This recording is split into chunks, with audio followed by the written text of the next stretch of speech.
德里寇带好装备，准备去寻找他的妹妹，但是擅自行动一旦被发现，他会受到严重的惩罚。杨要和他一起去，他们是一个孤儿院长大的亲人。当年后悔没有保护好艾丽卡的人不止德里寇一个人。迈尔和迭戈并没有阻止他们。大小姐给孤儿院打去电话，院长愿意接收这个无家可归的婴儿。艾丽开心地抱着孩子，下意识地喊出了一个名字，紧接着她就哭了出来，因为她终于想起了弟弟的名字艾米利奥。而此时的艾米利奥已经加入了狩猎组织，在街上四处实施爆炸。道格明白大事不妙，准备去通知查杜先生，然而他刚刚转身，胸口就溅起了2道血花。佣兵工会的位置升起了阵阵浓烟，引得街上的人驻足观看。针对黄昏中的猎人在街上游荡，马可向康妮购买了枪支，小两口趁着机会在巷子里亲热了一番后，康妮就告别马可回去了。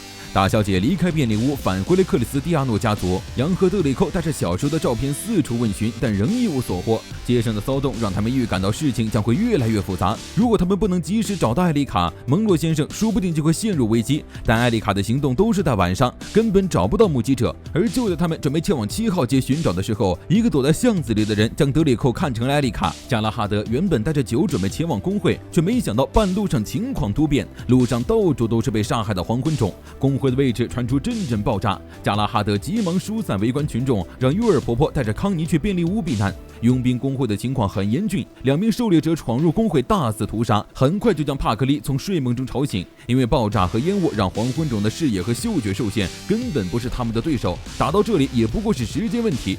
废墟街上的人被杀了一半，黄发女将尸体砸在了墙上以示挑衅。黑发男躲在一旁对帕克利发起偷袭，但迅速被金哲徒手拦了下来。街上到处都是死尸，帕克利只觉得脑子疼，转头又继续去睡觉了，将敌人甩给了手下处理。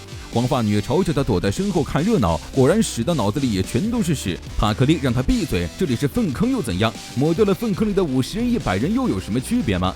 说着挥挥手让手下上。黄发女确定要和帕克利打一场，艾米利奥却突然扔响了一枚炸弹，让他们撤退。临走前，2人告诉帕克利，他们隶属于科西家族第3驱逐队。很快，克里斯蒂亚诺家族就得知了工会和狩猎者交战的情况。马可突然有了不好的预感，连忙问里面有没有一个纹身银发男，然后就急匆匆跑了出去。另一边，长着德里寇遭到了一个孩子的袭击，对方嚷嚷着要杀了他，给自己的妹妹报仇。女孩叫希瑟，一条腿已经废了。她的妹妹在夜会当夜被艾丽卡杀害，之后她就一直在寻找艾丽卡，想要为妹妹报仇，结果就正好遇到了和艾丽卡长得一样的德里寇。德里寇向希瑟表明了自己的身份，为了不让其他人遭受和他一样的痛苦，他必须要阻止艾丽卡，所以希望得到希瑟的帮助，希瑟也答应了下来。加拉哈德在赶往工会的路上遇到了拖着重伤身体一路赶过来的道格，道格凭着最后一口气将本部没事的消息传递了出去，把自己的牌子交给了加哈拉德之后，道格在加哈拉德的怀里停止了呼吸。康妮赶回婆婆的烟店，发现一个黑发女正等在这里想要买烟，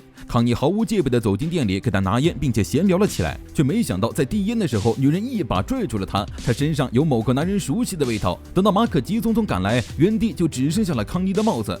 天上下起了大雨，艾莉梦到了很多之前的事。她的母亲是被黄昏种杀害的，自那之后，父亲非常痛恨黄昏种。为了抚养弟弟和父亲，艾莉跟着巴里来到了这条街，成了娼妇。她梦到尼克浑身是血的倒在地上，自己满手的血，巴里的亡灵缠着她。艾莉哭着从梦中醒来，尼克就坐在她身边，给她递了一杯热茶。艾莉觉得自己见到尼克的场景不是梦，于是问尼克2人之前有没有见过。尼克还没回答，门就被敲响了，是克里斯蒂亚诺家族的委托。加拉哈德还没从佣兵工会回来，希望尼克能在此期间暂代他的护卫一职，而且康妮也失踪了。尼克穿好外套跟着2人离开，艾莉也想要去，但是被尼克拒绝了。马克紧紧握着康妮的帽子，独自消沉。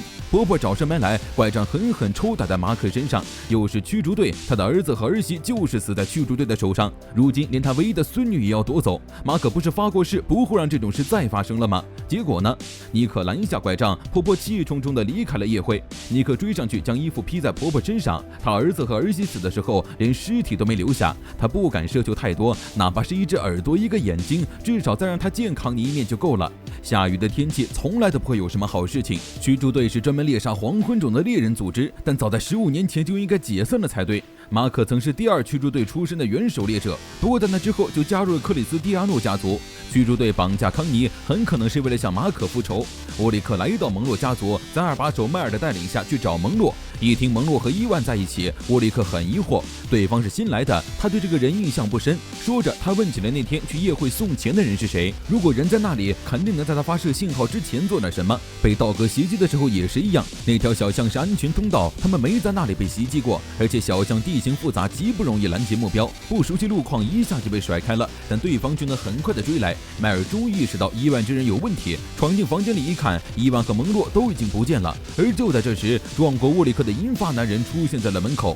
战争中有少数不为克莱贝尔毒性和依存性所害，拥有和黄昏种相当甚至之上的身体能力特殊体质的普通人，他们被作为狩猎者抚养长大。马可就是曾经的一员，而在他们之中，一个叫斯特瑞克的男人尤为恐怖。马可追随克里斯蒂亚诺家族已经15年，他在安逸的环境里待得太久，已经不可能在保护主人的同时和他们抗争，更别提夺回康尼，他早已无能为力了。听到这里，大小姐托儿二话不说开始脱衣服，让人把那身行头拿来。这可把店里的伙计吓坏了，赶紧跑去把人挡住，千万别走光。大小姐让人拿来他父亲的电话簿，挨个打电话收集情报，派出人手躲开西家的人四处搜寻。说着穿好装备就要行动，马可急了，大小姐可是4大副之一，掌握着家族和黄昏种的存亡，万一为自己的私事出了意外怎么办？大小姐非常坚定，马可为他们家族付出了一切，现在该轮到他们来回报了。若是主人成了枷锁，导致部下无法行动，那么主人行动起来就好。克里斯蒂亚诺家族到最后都不会放弃一个人。恍惚间，马可在大小姐身上看到了先代家主的影子。斯特瑞克的身后根本不是普通人能拦下了，如今尼克不在，他们根本不是对手。沃里克准备掩护迈尔撤离去救蒙洛，但迈尔却并不打算离开。蒙洛曾说过不要去找他，他要自己和那群人做个了结。于是迈尔决定留在这里，为蒙洛争取时间。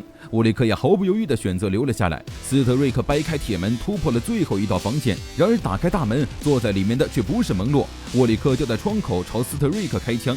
斯特瑞克掏出武器防御，倒退间触动了门口的开关，拴在头顶的机枪对着他射出2枪。沃里克和斯特瑞克趁机偷袭，然而斯特瑞克的身手实在太厉害，两人没过几招就被光速放倒。沃里克以为斯特瑞克是为了驱逐黄昏种而来杀蒙洛的，但看对方的语气似乎和蒙洛熟识。迈尔抄起刀子趁机偷袭，却被斯特瑞克一脚踹开，刀子反手捅进了沃里克的腹部，但沃里克也趁机将镇定剂扎入了对方的脖子里。斯特瑞克拔出刀子，狠狠将沃里克从窗户扔了出去。至于蒙洛，则是被伊万带着要去见一个大人物。沃里斯从小就被告知，他和黄昏种不一样，只是个无力而脆弱的普通人。黄昏种是野兽，只能服从于普通人，他永远无法成为他们。